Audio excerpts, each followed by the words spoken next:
बहुत ज़रूरी बातें आप लोगों ने हमारे बड़े भाई रियासती सेक्रेटरी साबिक सदर मजलिस इत्तेहादुल मुस्लिमीन ज़िला अररिया बड़े भाई राशिद अनवर साहब की ज़ुबानी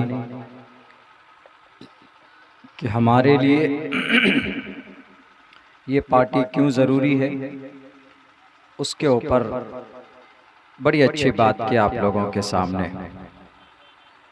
मैं ज़्यादा देर तक बात नहीं कर पाऊँगा, वक्त भी कुछ देर के बाद मगरिब का वक्त होगा और यहाँ इस जगह गर्मी भी बहुत लग रही। मैं शुक्रिया अदा करता हूँ उसी के साथ साथ जनाब मोहतरम आफ्ताब और उनकी पूरी टीम का, जिन्होंने इस बारिश के मौसम में भी एक खूबसूरत छोटी सी महफिल सजाई। उन्होंने अल्लाह इनकी टीम की मेहनत और कद्दो काविश को इसी तरह कामयाब बनाए। साथियों, जब तक नेता नहीं बदलेंगे तो उस वक्त तक हमारी हालत नहीं बदलेगी। नेता भी बदलना है, पार्टी भी बदलनी है। अगर हमेशा हम एक नेता को चुनते हैं तो वो ये समझ लेता है कि ये सब हमारे गुलाम हैं। सेक्युलर पार्टी का नाम लेकर उसका टिकट लेकर आते हैं और हम मजबूर हो जाते हैं उनको वोट करने पर कि नहीं, हमें उनको वोट करना है, उनके पास टिकट है एक बड़ी पार्टी का, और फिर हम उनको आंख बंद करके वोट करते। जीतने के बाद फिर क्या होता है वो सब आप जानते। आपको जहां जहां जरूरत पड़ती है इन नेताओं की, वहां वहां ये नजर नहीं आते। सबसे पहला, आपको अपनी जिंदगी में अगर राशन कार्ड बनाने की जरूरत पड़ जाए, अभी तो है राशन कार्ड का जमाना चल रहा, बना रहे हम लोग, तो अगर आप ब्लॉक में जाएंगे तो लंबी लाइन लगानी पड़ती। उस पर भी जो एग्जैक्ट सरकारी फीस है, पैसा है, वो नहीं लगता, बल्कि उनसे कहीं ज्यादा पैसा लगता है।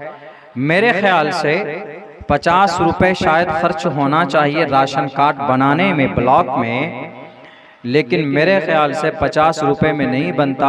500 रुपए, 1500 रुपए, 200, 2500 रुपए, 3000 रुपए राशन कार्ड बनाने के आपको देना पड़ता है। और परेशानी अलग, ये पैसा कहाँ जाता है? ये पैसा इन नेताओं के पास जाता है जिनको आपने वोट डालकर जिताया है। अगर आपने वोट डालकर उनको जिताया, राशन कार्ड बनाने में आपको पैसा लगता है, क्या फायदा ऐसे नेताओं को जिताने से? उसको तो कान पकड़ कर कुर्सी से नीचे डालना चाहिए कि नहीं चाहिए, बताइए। दूसरी बात,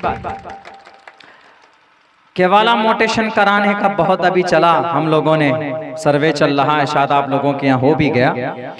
एक केवाला मोटेशन का कितना पैसा लगा आप लोगों का? में से बहुत से लोगों को 10,000 रुपए भी लगा होगा, 15 भी लगा होगा।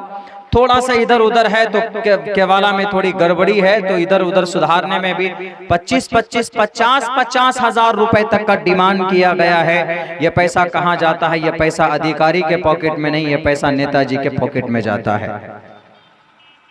आप जाते हैं पुलिस स्टेशन पे,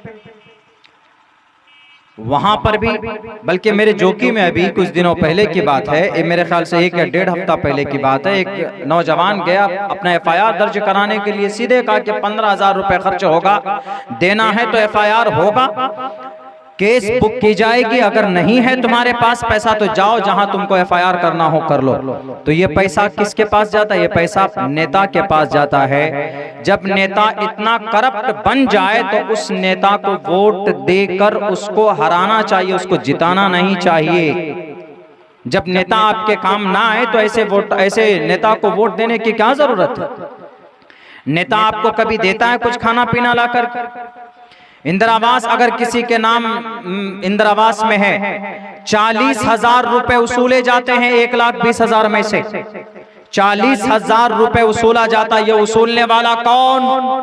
ये मुखिया, ये ब्लॉक का वीडियो और ये मेंबर सब मिल बांट करके खाते हैं। ये पैसा कहां जाता है? ये टोटल पैसा अगर जाता है ब्लॉक के अफसर के जरिए से, वीडियो के जरिए से नेताजी के पॉकेट में जाता। अगर अब्दुल्ला झूठ बोलता है तो मेरी जुबान काट लीजिएगा, वरना तहकीक कर लीजिए आप।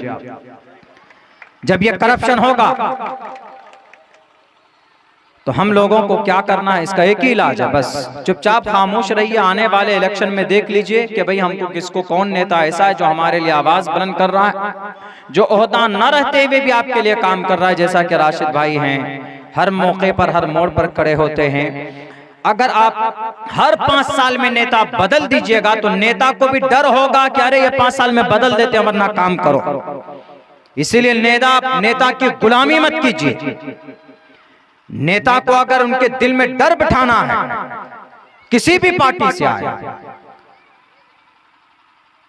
हरा दीजिए उसको। डर तभी होगा। केरला में 98% लोग पढ़े लिखे हैं, 98%। क्यों?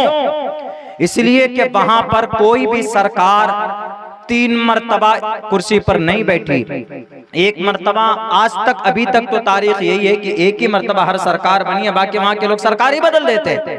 यहाँ तो हम लोग नेता नहीं बदलते, वहां सरकार बदल देते हैं वहां के लोग। और हर सरकार डरती है कि अगर काम नहीं करेंगे तो आइंदा ये मौका नहीं देगा। लालच से काम करते हैं कि नहीं, आवाम का काम होना चाहिए ताकि आइंदा ये हमें मौका दे। इसीलिए मेरे भाइयों, ये गुलामी छोड़िए आप।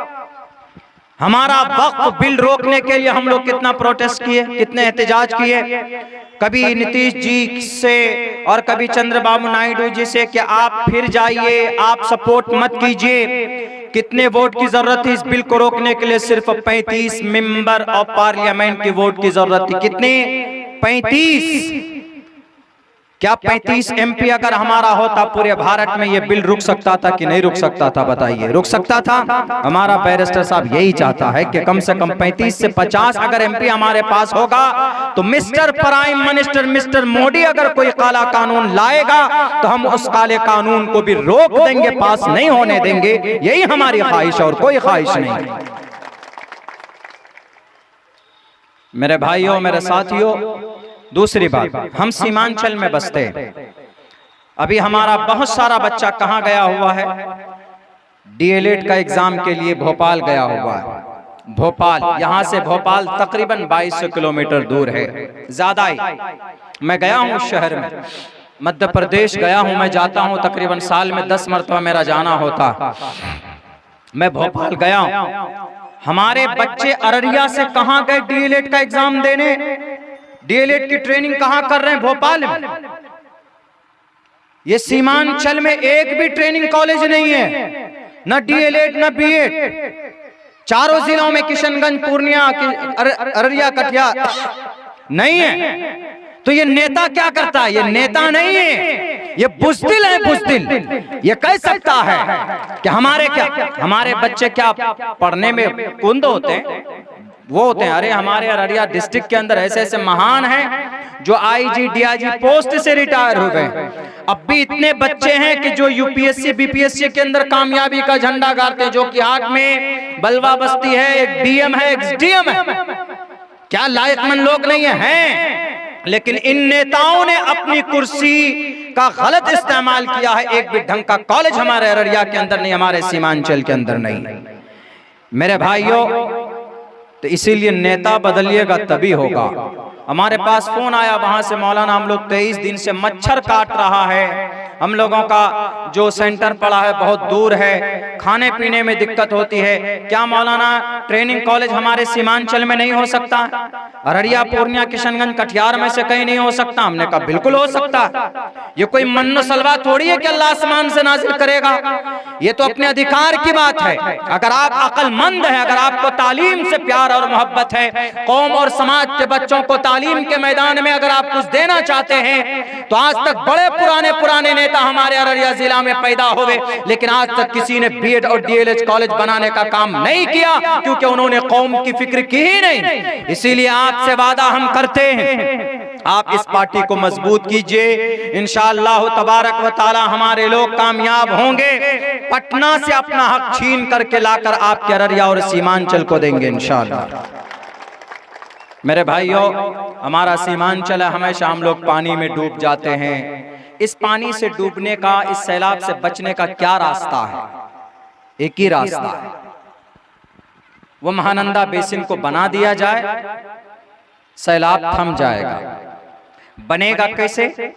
सीमांचल तो बहुत ज्यादा गरीब इलाका है, पैसा तो है नहीं, तो एक भारत के संविधान में कानून बना है धारा 371, उसके तहत सीमांचल को कम से कम 30 से 32 हजार करोड़ रुपए का हकदार है सीमांचल। उस धारे के तहत जैसे होता है ना, कहीं देखते हैं कि भाइयों में अगर कोई भाई बहुत ज्यादा कमजोर होता है, लंगड़ा लूला होता है, तो बाप कहता है कि अरे थोड़ा उसको सपोर्ट करके थोड़ा जायदाद उसको दे दिया जाता है। क्यों? क्योंकि वो कमजोर है। ऐसे भारत के संविधान में बना हुआ है कि अगर कोई इलाका बिहार हमारे भारत का कमजोर अंग हो तो उसको स्पेशल खुराक दिया जाता, पैसा दिया जाता, उसके लिए धारा 371 है। उसके तहत हमारे सीमांचल को, सीमांचल 4 जिला को बोलते हैं, अररिया को, पूर्णिया को, किशनगंज को, कटिहार को, ये चारों जिला को सीमांचल बोला जाता है। सीमा अंचल, इसका उत्तर भी सीमा है और पूरब तरफ भी सीमा है, इसीलिए इसको सीमांचल बोलते हैं। सीमा से घिरा हुआ है, इसीलिए इसको सीमांचल बोलते हैं। तो सीमांचल चूंकि गरीब है, कमजोर है,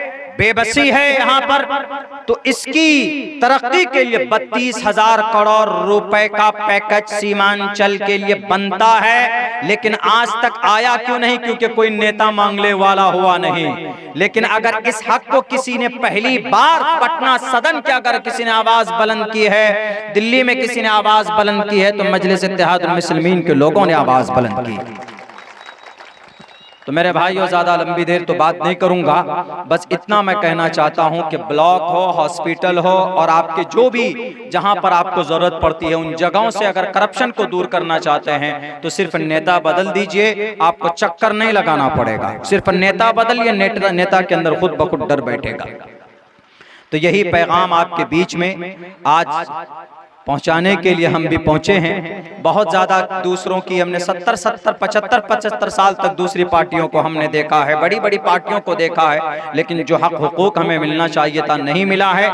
मौका दीजिए मजलिस इत्तेहादुल मुस्लिमीन के लोगों को। मौका तो कुछ लोगों को मिला, लेकिन वो बहरूपिये बन गए।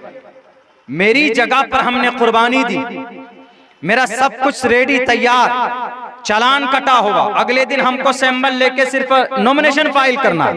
राशिद भाई गवाह हैं इस बात के, राशिद भाई ने अपने किसी आदमी को भेजा था कि जाइए मौलाना का चालान कटवाइए, राशिद भाई भी मौजूद हैं। यानी इतनी बड़ी कुर्बानी कोई दे सकता, कोई और नेता होता तो सर फाड़ देता कि नहीं मेरे नाम का सब कुछ है, मैं लड़ूंगा। लेकिन हमको पार्टी की तरफ से कहा गया कि मौलाना पार्टी के हक में जो बेहतर होगा, लोगों के हक में जो बेहतर होगा, हम लोग वो फैसला ले रहे हैं। हमने कहा कि पार्टी और आवाम की भलाई सर आंखों पर है, मुझे अगर इस तरह की 10 मरतबा कुर्बानी देनी पड़े तो दूंगा, लेकिन हम यहाँ के लोगों को कभी भी नाकाम नहीं होने देंगे। हमने कुर्बानी पेश की, मेहनत करके जिताया भी, जीते भी लोग, लेकिन कुछ पैसों में लोगों ने अपने ईमान व आस्था का अकीदा सौदा कर लिया, चले गए। लेकिन इस बार वादा करते हैं, आप मौका दीजिए। तीसरे नंबर पर तो पहुंचाए थे आप भाई राशिद को, इस बार बनकर के आएंगे तो तीसरे नंबर पर नहीं, इंशाअल्लाह हम लोग कोशिश अगर करेंगे, अरे हमेशा से देखा, इस बार हम राशिद भाई को नंबर 1 पर लाने की कोशिश करेंगे तो इंशाअल्लाह बेहतर होगा, भला होगा।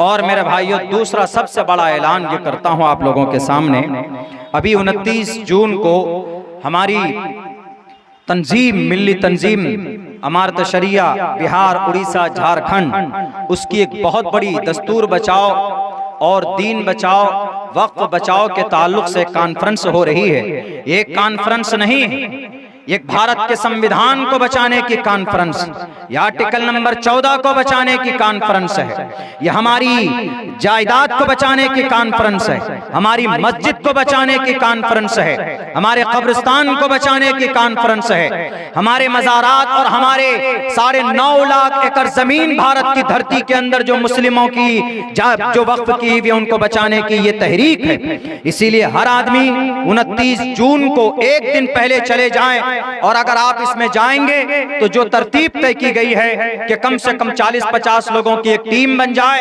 उसमें अपने जेब खास से 1000-1500 रुपए ज्यादा से ज्यादा खर्च हो सकता है।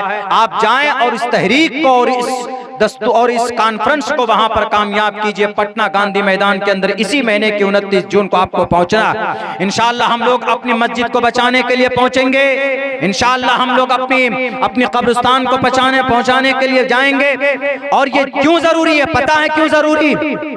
इसीलिए ये जरूरी है, ये जो कानून बना है, ये देश का वजीर दाखिला नहीं मालूम कौन से स्कूल में पढ़ा।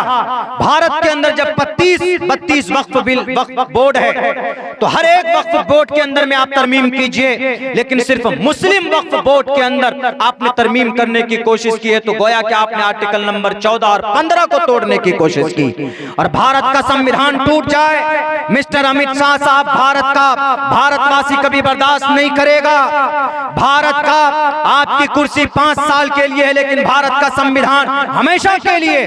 भारत का कौन सा मजहब है? हिंदुस्तान का मजहब न हिंदू है न मुसलमान है, बल्कि भारत का मजहब भारत का संविधान है। और इस संविधान को अगर आप बदलने की कोशिश करोगे तो यहाँ का बच्चा भी आपसे सवाल करेगा और आपको जवाब देना पड़ेगा। इसीलिए देश के संविधान को बचाने के लिए हमें 29 जून को पटना पहुंचना है। इंशाअल्लाह पहुंचेंगे। अल्लाह आपके जाने को और आपकी हिम्मत और हौसले को सलामत रखे। बहुत बहुत शुक्रिया, जज़ाकल्लाह। अस्सलामु अलैकुम व रहमतुल्लाहि व बरकातहू।